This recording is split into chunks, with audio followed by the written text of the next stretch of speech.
City ईटा test का question है, if theta tangent theta is equal to 1 then sine theta is equal to कितने के बराबर आएगा, when theta lies in the third quadrant.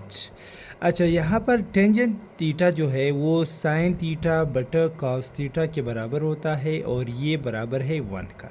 अब इसको हम इस तरह भी लिख सकते हैं, sine theta is equal to cos theta. अब यहाँ टेंजेंट रेफरेंस एंगल लेते हैं, अगर हम टेंजेंट 45 ले ले तो ये 1 के बराबर आता है, जैसे कि यहाँ पर टेंजेंट थीटा 1 के बराबर दिया है। अब यहाँ रेफरेंस एंगल जो है 45 आता है। अब इसको थर्ड क्वाड्रेंट में 180 के साथ ऐड करते हैं तो ये 225 आता है।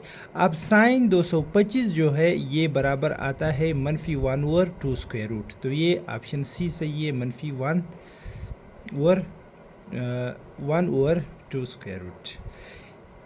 इसके बाद है next question, what is the difference between the mean of set B. Set B दिया है 2 3 6 1 9 3 सेट दिया है, इसका मीन मालूम करना है और इसके बाद and the median of set ए, और सेट ए का मीडियन फाइंड करना है और सेट ए दिया है 3 5 2 7।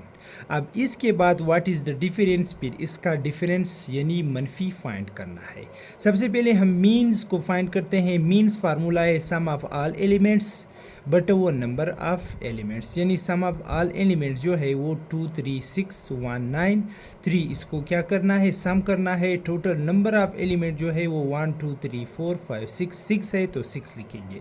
अब इसको 8 जमा करेंगे तो ये 24 आता है, 24 को 6 पे डिवाइड करते हैं, 6 से डिवाइड करते हैं तो 6 6 4 24, तो इससे 4 आता है। अब इसके बाद मीडियन फाइंड करने के लिए सबसे पहले असेंडिंग आर्डर में इस सेट को लिखना है 2 3, यानी असेंडिंग तरतीब से आर्डर से 2 3 5 7। अब इन 2 का क्या एवरेज लेंगे, यानी 3 और 5 को 8 करेंगे और 2 से डिवाइड करेंगे, इससे 8 आता है तो 2 डिवाइड हो जाता है 8 पर, तो ये 4 आता है। अब इसका डिफरेंस जो है 4 - 4 0 आता है, तो ये ऑप्शन डी इसका सही है।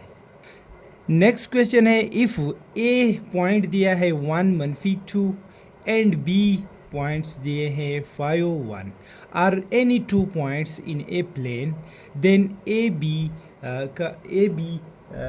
कितने के बराबर, यानी a b absolute a b कह सकते हैं, ये कितने के बराबर आएगा।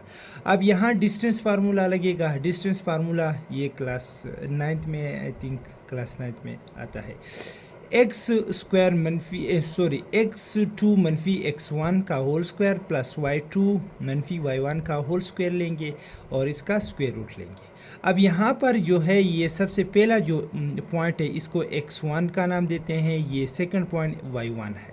इस तरीके से पॉइंट b का है x2 है ये, और ये y2 है दूसरा पॉइंट। अब यहाँ से 5 x2 से x1 मनफी करेंगे तो क्या करेंगे, 5 - 1 लिखेंगे का होल स्क्वायर प्लस 1 मनफी और -2 लिखेंगे, y1 जो है -2 है तो ये -2 लिखेंगे का होल स्क्वायर का स्क्वायर रूट। अब इसके बाद 5 - 1 से 4 आता है, 4 का स्क्वायर लेंगे प्लस मनफी ज़रब मनफी तो इससे जमा आता है, 2 + 1 से 3 आता है तो 3 का स्क्वायर लेंगे। अब 4 का स्क्वायर 16 आता है और 3 का स्क्वायर 9 आता है, तो इसको हम अंदर ऐड करेंगे स्क्वायर रूट में, तो ये 25 आता है और 25 का जो स्क्वायर रूट है वो 5 के बराबर आता है, तो ये ऑप्शन डी इसका सही है। नेक्स्ट क्वेश्चन है, find the value of a³ - b³ when a - b is equal to -2 and ab is equal to 15। अब यहाँ a³ - b³ का वैल्यू फाइंड करना है और a - b बराबर है -2 एंड ab बराबर है 15। अब इसका हमने दोनों साइड क्या क्यूब लेना है, a - b का whole cube is equal to -2 का क्यूब होल क्यूब, तो ये फार्मूला बनता है a - b का होल क्यूब। तो इसको ओपन करते हैं तो इस फॉर्म में लिखते हैं a³ - b³ -3ab into a - b is equal to -2 को 3 टाइम मल्टीप्लाई करने से -8 आता है।